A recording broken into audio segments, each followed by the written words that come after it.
Hey!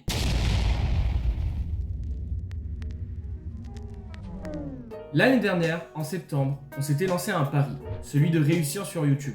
Si on n'arrive pas au moment où on pourra vivre de notre chaîne, au moins, on aura grandi tous ensemble. Et ça, c'est bien. 8 mois après, la chaîne a connu une grosse évolution. Merci énormément.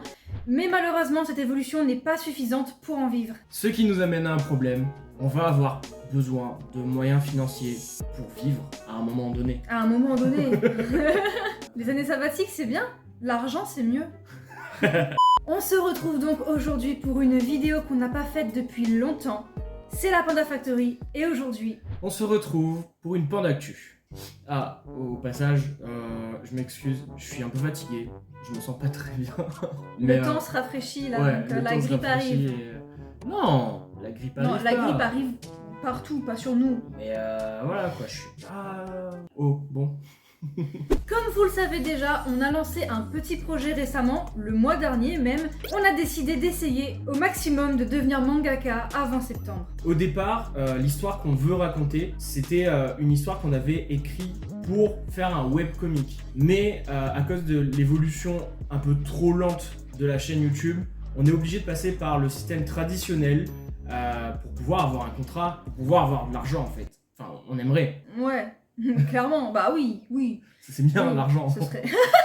Bien évidemment, si l'évolution de la chaîne n'est pas assez suffisante pour en vivre, ce n'est de la faute de personne, ce n'est ni la vôtre, vous avez été d'un soutien inébranlable avec nous, on vous en remercie énormément, ni de la nôtre, parce que je trouve que nos vidéos sont assez qualitatives quand même, mais comme on dit, chacun sa chance et chacun son moment. C'est pas encore notre moment. C'est pas encore notre... Pourquoi j'ai un ciseau dans la... Arrête de jouer avec les ciseaux quand t'as des ciseaux à côté de toi, c'est dangereux.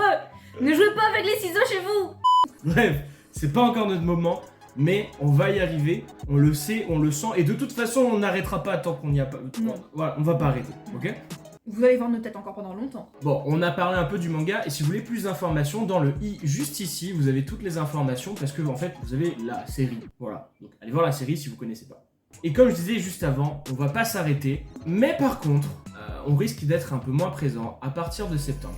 Et là, on a deux chemins qui s'ouvrent devant nous, qu'on va vous expliquer maintenant. Première route à emprunter, et c'est celle qu'on espère le plus, c'est si notre projet de mangaka réussit. Notre deadline, celle qu'on s'est donnée dans la série Road to Mangaka, c'est le 1er juillet. Le 1er juillet, on envoie les dossiers d'édition à tous les éditeurs de France. Tous. Bien évidemment, si le dossier intéresse une maison d'édition, on sera donc sous contrat. Et qui dit contrat, dit signature, dit que ça deviendra malheureusement notre priorité. Ou heureusement d'ailleurs. Un peu des deux.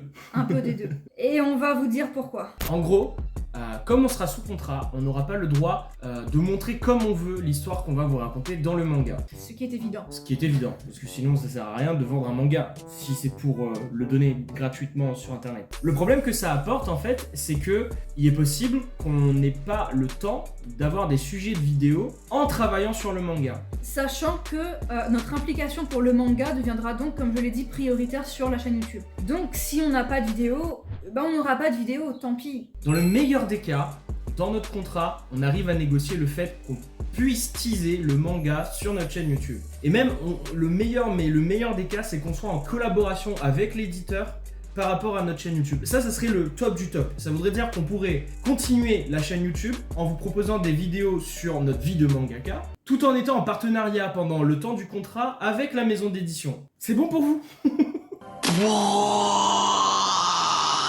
Ce que ça nous apporterait de bien, c'est que du coup on aura beaucoup plus de visibilité, étant donné que la maison d'édition elle-même va nous faire un peu de pub, et en même temps, on travaillera sur le manga et on gagnera de l'argent pour ça. Donc ça, disons que c'est le chemin le plus réussi possible, ok? Le chemin de la réussite, mais pas trop réussite, c'est si l'éditeur ne nous laisse pas de liberté et nous donne des restrictions, et qu'on n'ait pas le droit de montrer du coup le manga en vidéo. Ça serait vraiment dommage, mais dans l'immédiat, on préfère se concentrer dans le manga plutôt que la chaîne YouTube. La chaîne YouTube viendra après. Dans ce cas de figure, bien évidemment, on continuera à faire des vidéos, on ne s'arrêtera pas, genre vraiment on s'arrêtera pas, on fera au moins une vidéo par mois, je Au suppose. moins une par mois, ouais. Qui n'aura rien à voir avec le manga du coup si l'éditeur ne veut pas. En bref, soit on a le droit de vous montrer un peu ce qui se passe dans les coulisses et la chaîne deviendra majoritairement axée sur le manga qu'on est en train de créer, soit il y aura moins de vidéos sur la chaîne. Mais il y en aura quand même. On arrive malheureusement au point qui me déplaît le plus, parce que j'ai même pas envie de le dire tellement ça me... Bref, c'est la route de l'échec. Il y a quand même une possibilité que notre projet manga n'aboutisse pas, en tout cas pas maintenant. Dans tous les cas, on va pas abandonner, il y a plusieurs solutions, il y a l'auto-édition, il y a les sites de webcomics, il y a tout plein de moyens de sortir cette histoire, on ne va pas abandonner l'histoire. On l'aime trop. Oui, Et on s'est trop impliqué dedans. oui. Si donc le projet n'aboutit pas pour le moment, on n'abandonnera pas quand même la chaîne. Ça c'est clair. Ça il faut que ce soit un point, mais hyper important. On n'abandonnera jamais la chaîne. En fait, ça c'est le point de toute la vidéo. La chaîne ne sera jamais abandonnée, point. Cette chaîne est devenue pour nous plus qu'une passion, plus qu'un passe-temps. C'est vraiment devenu comme une partie de notre vie en fait. On peut plus vraiment s'en passer. C'est quelque chose qui nous détend, qui nous aide à nous changer l'esprit, à faire en sorte qu'on se sente bien en fait. Je le ressens un peu comme un carnet... comment on dit ça déjà? Un carnet de bord, un Un journal carnet de intime. bord, un journal intime, c'est ça. Je le ressens un peu comme ça. Et mentalement, j'en ai besoin pour faire des check-ups de ma vie des fois. Donc déjà, rien que pour nous, on n'arrêtera pas la chaîne YouTube. Quitte à ne pas faire de but. De but. De quoi? De vue, je voulais dire. Ah Ça et bien évidemment le fait qu'on adore faire des vidéos, placer le setup, faire les tournages, le montage et tout, c'est ultra satisfaisant et ultra amusant. Donc bon, on n'arrêtera pas la chaîne. Le problème, c'est que si avant septembre, on n'a toujours pas réussi en tant que mangaka, c'est-à-dire on n'a juste pas signé un contrat en tant que mangaka, il va falloir qu'on trouve un travail à un moment donné. Donc, soit un de nous deux va chercher un travail, soit on va tous les deux trouver un travail. Dans le cas où seulement un d'entre nous va trouver du travail, l'autre aura plus de temps pour s'occuper de la chaîne. Donc je pense qu'il y aura peut-être moins d'impact en fait sur la chaîne que, Oui. que les autres solutions. Soit on va tous les deux trouver un travail et du coup on ne pourra plus être autant impliqué sur la chaîne et sur les réseaux sociaux en général. Pourquoi? Bah en fait, on l'a déjà essayé. En 2019, je travaillais, je passais un diplôme en même temps. Dragonfly était étudiante, donc on travaillait à temps plein tous les deux. On a essayé de tenir le rythme d'une vidéo par semaine. On a et tenu longtemps. on a tenu pas mal de temps quand même, mais on a fait un burn-out. Et ça a cassé la gueule à la chaîne. On a arrêté de faire des vidéos pendant plusieurs mois. Même- 3, 4. Ouais, même dans nos études, on n'était plus énormément impliqués parce qu'on était fatigués, C'est on ça. était déprimés, on était surmenés surtout. Ouais. Et on a quasiment tué la chaîne YouTube. Bah, pour vous donner les chiffres un peu, avant 2019, on faisait aux alentours des 500 vues en moyenne par vidéo. Après 2019, on en faisait 90. On n'est pas fiers. Ah non, on n'a pas kiffé, non. Bon, maintenant on est content parce qu'après cette année, on est repassé au-dessus des 100, même on est passé à Presque à 150, 200, presque à 200. C'est cool, on est en train de remonter, ça fait plaisir. On a Vraiment. réussi à limiter la casse, on va dire. Voilà. Mais l'évolution, du coup, se fait plus lentement qu'elle se faisait au tout début, ce qui est normal, pour le coup. En conclusion, jusqu'à septembre, normalement il n'y a pas de changement sur la chaîne. Normalement, parce qu'il est possible que ça commence avant, qu'on signe un contrat avant, Si on signe un ou qu'on contrat... trouve un travail avant. Oui, si on signe un contrat dès début juillet, c'est sûr que ça va commencer avant, quoi. Voilà. Mais normalement, jusqu'à septembre, il n'y aura pas de changement sur la chaîne, il y aura toujours une vidéo par semaine, si tout se passe bien. Et après septembre, il y aura un changement radical sur la chaîne. Dans quasiment tous les cas de figure, on sera beaucoup moins présent, on aura beaucoup moins de temps pour faire les montages et tout. Donc c'est possible qu'on réduise du coup le nombre de vidéos. Même s'il y a deux chemins où on peut quand même essayer de faire la chaîne correctement. Et vraiment, ces deux moyens-là, c'est ce que je préfère, c'est ce que je vise. Bien évidemment, ce sont les chemins qu'on va prioriser.